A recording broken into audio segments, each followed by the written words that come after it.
Passamos, então, à minha fala, né? Pedi para a Emerson colocar que eu intitulei Filologia e Ética de Leitura. Caminhos para a Crítica Filológica. Eu vou, inicialmente, ler alguns... vou ler o meu texto que eu produzi para controlar um pouco o tempo, porque eu sou um pouco verborrágico. Eu acho que fica melhor, mais disciplinado aqui. Vamos lá. Em um longuíssimo estudo sobre a filologia e os estudos literários, Rubio Tobar, né, afirma: os filólogos não se interessam por considerações teóricas, não se interessavam por considerações teóricas ou por elucidar a hermenêutica filosófica seguida para explicar suas leituras e interpretações. O preço que se pagou por isso é caro, mas a filologia foi filha de um tempo que não pedia esse tipo de justificativas, porque vinham dadas. Tudo isso não significa que por trás das obras de alguns filólogos não apareçam considerações sociológicas, historiográficas em primeira ordem. Eu acrescento, podemos, né, acrescentar considerações que dizem respeito também a questões éticas. Aliás, a filologia é um dos campos de pesquisa nas áreas das letras que mais suscita reflexão de questões éticas no que diz respeito à abordagem teórico-metodológica. À primeira vista, se lançarmos um olhar em torno dos problemas relacionados à edição do texto no período oitocentista até os dias de hoje, chegaremos a um debate acerca da fidedignidade do texto e a necessidade de pensarmos um método capaz de fazer valer o princípio da objetividade, que pressupõe a isenção do pesquisador em relação ao objeto que examina. Tudo isso contra a experiência intuitiva que parecia reger um gesto editorial de períodos anteriores.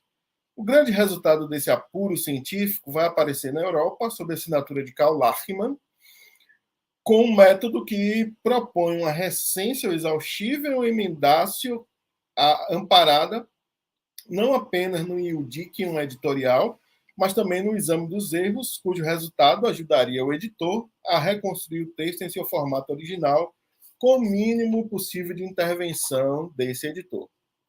Para que chegássemos a esse momento, no século XIX, um grande debate ético em torno das propostas de edição tem sido fomentado ao longo da já senil história da filologia no Ocidente.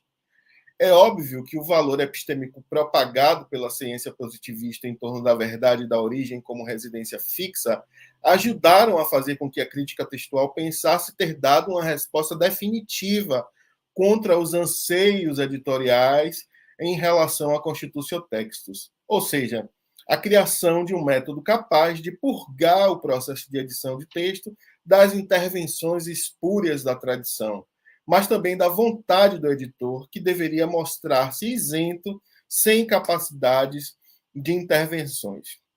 Assim, por mais críticas que possamos fazer aos modelos lachmannianos, não podemos deixar de entender que ele é o sintoma de um conflito produtivo acerca do estabelecimento do texto a partir da diversidade testemunhal. Como sintoma, ele permite entrever aquilo que a episteme filológica ocidental tem guardado e tem tentado preservar em seu íntimo: a virtude dos clássicos, o sagrado das escrituras e a coragem dos épicos. Nenhum desses traços poderia vacilar, nenhum desses textos poderiam ser pensados fora de um imaginário de origem, verdade, exatidão, rigor, invariabilidade, sob apenas de erosões irreversíveis para a tradição ocidental. Se dermos um passo mais largo, não seria hiperbólico dizermos que todo discurso... Desculpa. Não seria hiperbólico dizermos que todo discurso crítico às críticas aos caminhos teleológicos das edições neolachmannianas tendem a resumir-se num discurso contra o ceticismo. Muitas vezes, num tom apocalíptico, os argumentos parecem fazer crer que os críticos ao método deixaram de acreditar na filologia como disciplina da memória. Entretanto, precisamos considerar que as críticas contemporâneas ao modelo lachmanniano também estão centradas em problemas éticos. A maior parte dos argumentos que surgem a partir dos questionamentos de um Bédier, de um Guilherand, diz respeito à ineficácia do método quando aplicado a corporas medievais que fogem às circunstâncias da Antiguidade Clássica, por exemplo. De fato, a difusão e aplicação do método lachmaniano proporcionou a compreensão de suas limitações, mas também de sua crise e reformulação. Mudam-se os corporas, arruinam-se as teorias, é o que parece demonstrar as páginas dos nossos saberes filológicos. Se continuarmos a percorrer os dilemas editoriais que narram os episódios da história da filologia na tradição ocidental, continuaremos a perceber como as mudanças de corpos produzem um desequilíbrio fundamental nos saltos teóricos que foram produzidos como verdades incontestáveis. Um bom exemplo dessa situação são as críticas realizadas por Giorgio Pasquale, que se sagrou no posicionamento conciliatório entre o rigor matemático lachmaniano e as observações críticas bederianas. Para ele, um dos pontos fundamentais do trabalho editorial é o estudo da tradição textual. Pode voltar. Isso. O estudo da tradição textual como princípio fundamental para a reflexão em torno das variantes do copista, da transmissão, e das variantes autorais. Pasquale afirma: quem busca no presente livro uma receita universal para a edição crítica se sentirá decepcionado. Estou convencido de que a edição, ali onde a tradição não seja puramente mecânica, onde um amanuense, ou como este livro mostra em detalhe, o editor antigo medieval acreditou interpretar, não é possível. Me sentiria satisfeito se quem ler este livro ficar convencido de que, para reconstruir a partir de seus manuscritos o texto de um escrito antigo, é necessário exercitar do começo ao fim o juízo, e que esta faculdade não pode ser substituída por nenhuma regra mecânica. Essas palavras expressam, na primeira metade do século XX, os riscos da aplicação generalizada do método mecânico e, a um só tempo, ajudam a compreender de que maneira o princípio da objetividade científica, ambicionado pelo método lachmaniano, tornara-se impossível de implementar. O dilema da intervenção editorial na reconstituição do texto voltava a assombrar os editores, que viram fenecer a possibilidade de uma interpretação neutra que parecia advir do processo mecânico. Ainda com Pasquale, podemos ver o deslizamento epistêmico do princípio universal do cientificismo para uma abordagem mais complexa, que envolve as considerações dos fatos humanos, isto é, a impossibilidade de reduzir a experiência humana de quem escreve em meio às coordenadas históricas e culturais a um conjunto de regras que ajudariam a editar fidedignamente um texto. Em Pasquale, a isenção subjetiva requerida pelo estabelecimento mecânico das regras é impossível de ser aplicada. Aliás, ela é indesejada. Parece-nos que se trata de uma virada qualitativa da experiência editorial, no sentido de reconhecer como ético o exercício editorial. Por outras palavras, em lugar de o filólogo crítico utilizar categoricamente as regras de estabelecimento mecânico das variantes textuais, fruto do exame de uma tradição textual, precisamos entender aspectos fundamentais da tradição do texto, de sua sociabilidade, historicidade, dos costumes poéticos, da complexidade do sistema literário do qual faz parte o texto. É uma questão, portanto, ética, de o pesquisador não só estudar os testemunhos, mas também entender de que maneira cada testemunho funcionou nos contextos em que eles foram produzidos. Revelar esse processo de investigação, como nos lembra Marcelo Moreira, é um procedimento dos mais custosos para o filólogo, mas também reposiciona o compromisso ético com a pesquisa, de modo a fazer quase que equivaler a crítica filológica a uma ética de leitura. Nesse sentido, Lucas Santos, que daqui a pouco vai apresentar, e eu escrevemos um texto baseado na obra de Said, que afirma, né? A leitura filológica é, portanto, uma ética, um modo de participação ativa e deliberada na esfera mundana textual, política, cultural, que situa necessariamente o crítico em relação às circunstâncias de produção de suas intervenções e o coloca em um campo aberto em que não há estabilidade previamente. Constituída para o empreendimento interpretativo, Assim, ao crítico cabe apenas uma, abre aspas, profunda percepção subjetiva para a qual não é possível nenhum substituto, nenhum livro-guia ou fonte autorizada. Deve-se tomar a decisão por si mesmo e assumir a responsabilidade por ela. Fecha aspas. Isso não significa que não se deve usar nenhuma metodologia de pesquisa ou que se deve rejeitar qualquer corpo de procedimento organizado em busca de um objetivo. O que Said propõe é que qualquer escolha metodológica deve ser vista como tal, uma tomada de posição, uma interposição na esfera pública agônica de interpretação e não um investimento desencarnado de produção de resultados. É, portanto, uma liberdade interpretativa que a si mesmo impõe limites fundamentais para a manutenção de uma coerência capaz de, respeitando a história do texto, ser também a auditoria de sua experiência de pesquisa no mundo. Acreditamos que o editor e crítico não são categorias mutuamente excludentes, mas condições de enunciações estratégicas a que podemos recorrer como intelectuais. Essa mundanidade consiste em perceber que o trabalho filológico reside na investigação histórica, enquanto crítica que entende não só o contexto de produção, circulação, recepção, mas também a transmissão, e o contexto em que o editor reencena a edição na contemporaneidade. Essa transmissão deve ser pensada como uma categoria histórica intermediária, responsável pela reificação do texto em outros testemunhos, para além do sistema cultural em que o texto foi produzido. O estudo da transmissão, inclusive o quantitativo de cópias, pode servir como um excelente índice para avaliar a extensão da importância que um texto tem numa dada cultura. Obviamente, o processo de cópias manuscritas e de reproduções mecânicas vão produzir transformações no texto. Muitas delas são vistas como intervenções espúrias, contra as quais o editor crítico deve lutar para expurgar, para higienizar o texto de toda a intervenção. Numa perspectiva mais pragmática, para lembrar as edições que apontam para o processo social. Essas intervenções serão entendidas como históricas. Ao afirmarmos que as intervenções são históricas, estamos dizendo que as modificações textuais são frutos de subjetividades complexas que tornaram o texto materialmente e exercitaram um processo de acomodação cultural em outro sistema que permanece com traços do anterior, mas que também se reelabora conforme o contexto de destino. À crítica filológica cabe ler esse movimento e a si própria como mais uma intervenção mundana nessa complexa rede de dimensões variadas.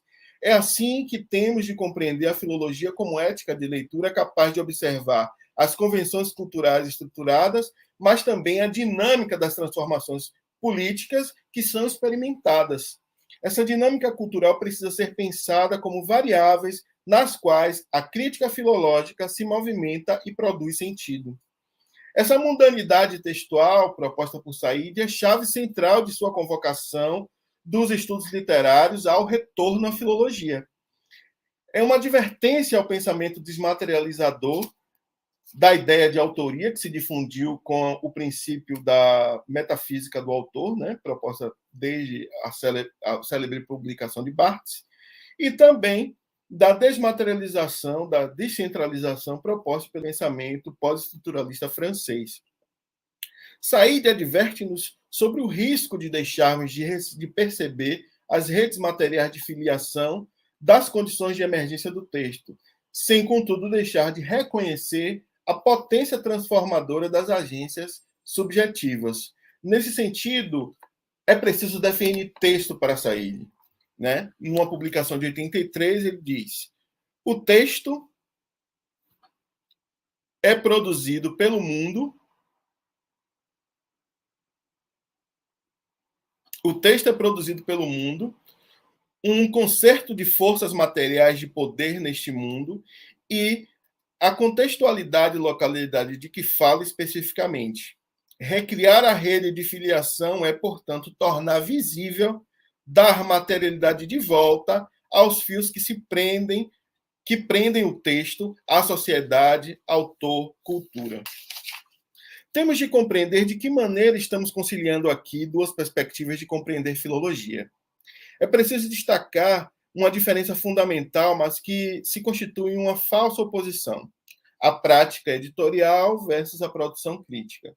Costumeiramente, ela está associada à leitura de que a filologia é uma ciência ancilar dos estudos linguísticos, dos estudos literários ou da história, ou da arquivologia, etc. Uma espécie de máquina de produção de textos fidedignos capazes de fiar as leituras que se fazem nas perspectivas críticas que são estabelecidas em qualquer lugar. É, de fato, uma recomendação ética o uso de edições com critérios bem elaborados. Porém, temos de pensar que a proposta de edição possui um plano interpretativo fruto da experiência mundana do pesquisador. Talvez o ético esteja na possibilidade de conhecermos os processos editoriais, as escolhas efetuadas, para que então possamos usar, inclusive estrategicamente, a favor da pesquisa, o texto. De um lado, até aqui viemos articulando a filologia como crítica textual, que tem como atividade metodológica a praxe de edição de texto.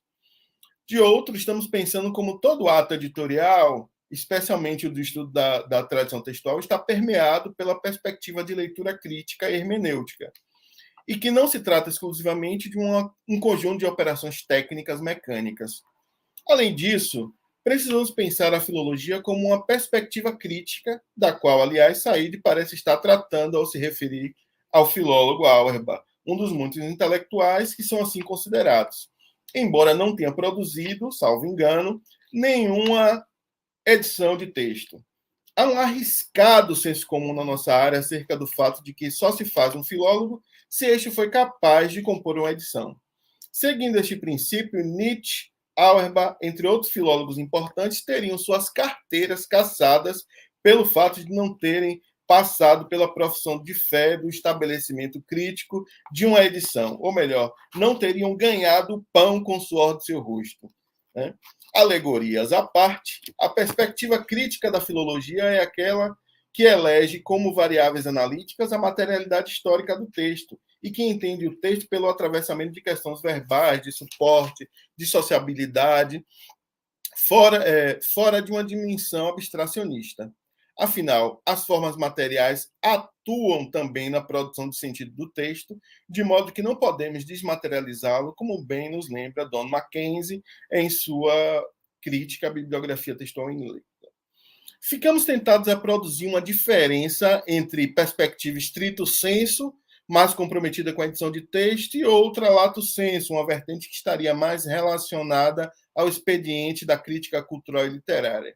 Bem, por mais que esse paralelismo seja confortável no paradigma terminológico familiar aos nossos pensamentos, o que francamente se escancara nessa oposição é a ideia de procedimento técnico versus processo crítico interpretativo.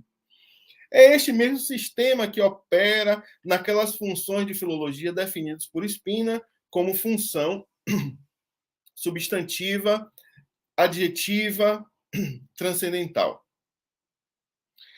Eu coloquei aí para vocês se lembrarem delas, né?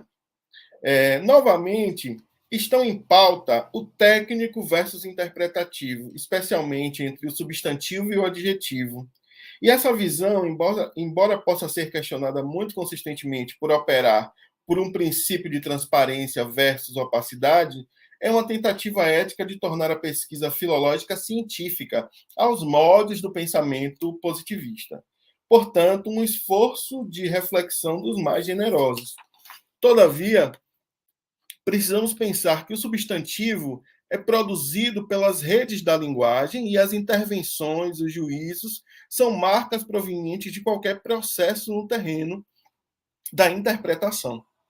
Por mais que a atividade editorial pretenda ser uma espécie de grau zero, uma perspectiva neutra, fundacional, as implicações subjetivas estão presentes desde o processo da recensio, né? Quando são coletados os testemunhos. Nesse momento, a roda da fortuna é acionada e não sabemos até que ponto temos alcance de todas as cópias de textos produzidas historicamente, ou se deixamos de considerar alguma fundamental. qualquer procedimento mecânico carrega em si uma variável qualitativa de matiz cultural que põe em suspensão esses esquemas binários de organização. Que fazer diante do incontornável, do indecidível que se impõe de diferentes frentes na nossa pesquisa?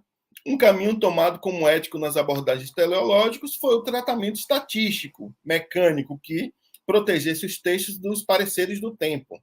Contemporaneamente, diante de toda essa crítica, ético parece ser a abertura aos bastidores do trabalho editorial, edições que apontam para a diversidade de testemunhos e contam a tradição textual.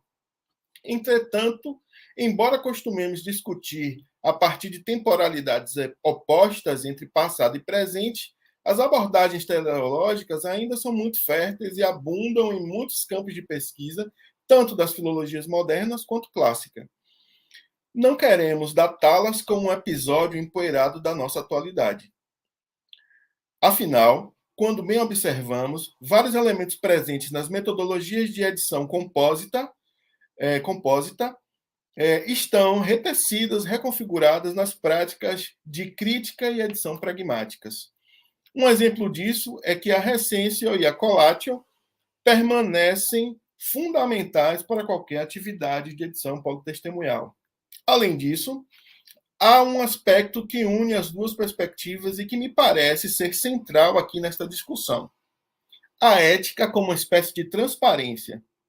Se de fato o pesquisador que mobiliza uma abordagem neo-lachmaniana exercitou bem suas etapas e reconstituiu o texto tal qual saiu da pena de seu autor, para se lembrar da expressão do Sigismundo Spina, a que se devem as notas em aparato com as ocorrências divergentes de todos os lugares de crítica, se devem a transparências como fundamento ético do processo de edição.